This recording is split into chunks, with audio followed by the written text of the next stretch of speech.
before I went to the break. So you have, obviously, we have a lot of people with a few dollars, a couple of hundred, a couple of thousand, but there's millions of them. Okay, obviously that's a tremendous financial force. What should they do? Put their money in the bank? Should they be spending money? Should they hide under the mattress? Well, look, first of all, everybody should have complete confidence in the banks. Their deposits are protected. They shouldn't be putting it in their mattresses. I will leave it up to others to provide individual personal financial advice. But I will say this, that if you're working right now, obviously you've got to be prudent and you've got to recognize that the economy has been in a tough way. But we still got kids who are going to need a coat for winter or a computer for school, and that young family is still going to at some point need to buy a house. And right now, cars, for example, we know that typically you need about 14 million cars for this population, and right now only 9 million are being sold every year. So at some point those inventories are going to run down and people are going to start buying cars again. Right. So what people should not do is forget that what has built America has always been a faith and a confidence in the future. And our future is bright if we take some smart steps right now. And that's what we're working on in Washington. And I think if everybody stays focused on getting through these tough times, the future is going to be very bright for all of us. Now, you mentioned cars a minute ago. You went to the electric car. You went to look at some batteries today for some... I did. It's spectacular what is being done now with plug-in hybrids, where not only are you getting the hybrid technology, but now you can plug it in at home in your garage. Right. And potentially we could see cars getting 150 miles to a gallon of gas. And when you get home, you could potentially sell the energy in your car back into the grid, right, back to your utility, and get money. So we're going to be investing billions of dollars in research and development around these technologies. I know that you were mentioning you've got a hydrogen car. I've got a GM hydrogen car. That's another whole That's level, a whole new level of technology. That's what's going to create the auto industry of the future. That's where we're going to win back manufacturing. But right now we're behind. These batteries are being made in Japan, just like wind power is being made in Europe. Right. We need to bring that here, and that's part of what my budget and part of what our Recovery Act's all about. Let me ask some personal things. Now, how cool is it to fly in Air Force One?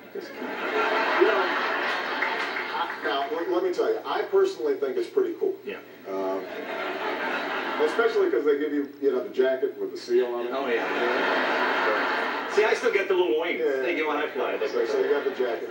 I will tell you, though, Malia and Sasha, my daughters, they're just not as impressed. First time we went on Marine One, right? You got the Marines in front, and they're saluting you, and we go up, and we're passing the Washington Monument, circling around on the way to Camp David, and Sasha looks over and she says, "Are those Starburst?" It's like the candy in the little, canister. Can we have some? And so they're splitting up the Starburst. We're flying over the Lincoln Memorial, and so they've got a whole nother level of cool. Now, are they going to put a basketball? I imagine the bowling alley has been just burned and closed down. No. I've been practicing. Really? Really? I bowled a 129.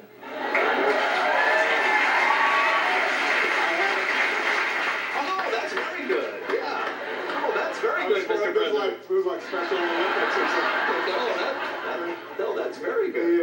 No, listen, I'm making progress on the bowling.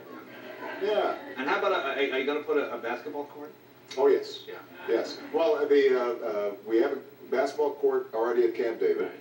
We just had a little rim that was inadequate at the White House. Now, but they're tennis courts, so we're going to just get those. Those rims that you can roll in and out. Right. And we'll just put them on either end. Let me ask you, when people, Mr. President, would you like to play? Yes, I would. Do they throw the game? Come on.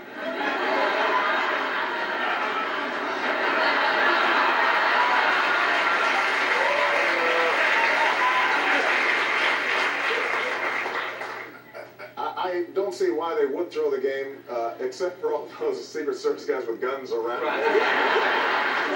I will say that I don't think I get the hard fouls that I used to. Yeah. You know? All right, Yeah. Usually I don't get Reggie knocked. goes, oh, I missed. Ooh.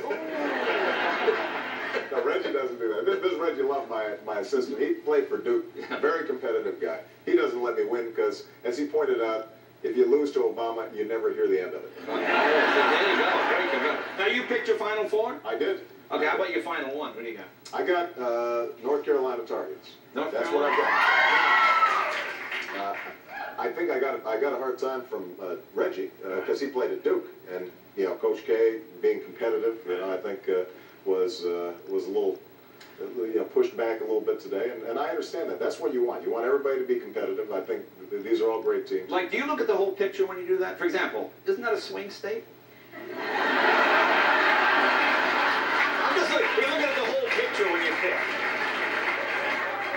I mean, the fact that teams from North Carolina, Indiana, Iowa, all seem to do well in my bracket, I think it's a complete coincidence. Absolutely. All right, one last question. Now, when is the dog coming? I keep hearing about the dog. It seems to me when was the dog supposed to be there by? Wasn't it? I thought it was like as soon as they moved in. Listen, this is Washington. That was a campaign promise. Oh, wow! Wow!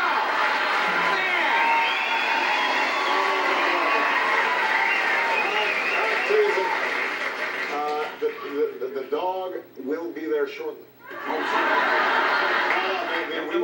We have actually sort of been laying the groundwork here. We've got a trip. I've got to go to the NATO summit. When we get back, dog will be in place. Wow. And it's a what? A Portuguese waterhead? What is it? What kind of dog is that? It's not that. It's not. It's not a waterhead. Whatever it is. I don't know what. That sounds like a scary dog, man. Sort of, you know, dripping around. I don't know what it is. No, we're going to get a dog that is, that I think the girls will have a great time. I think I'm going to have a lot of fun with it. You know, they say, if you want a friend in Washington, get a dog. Exactly. So, Mr. President, I must say this has been one of the best nights of my life. Thank you very much, sir.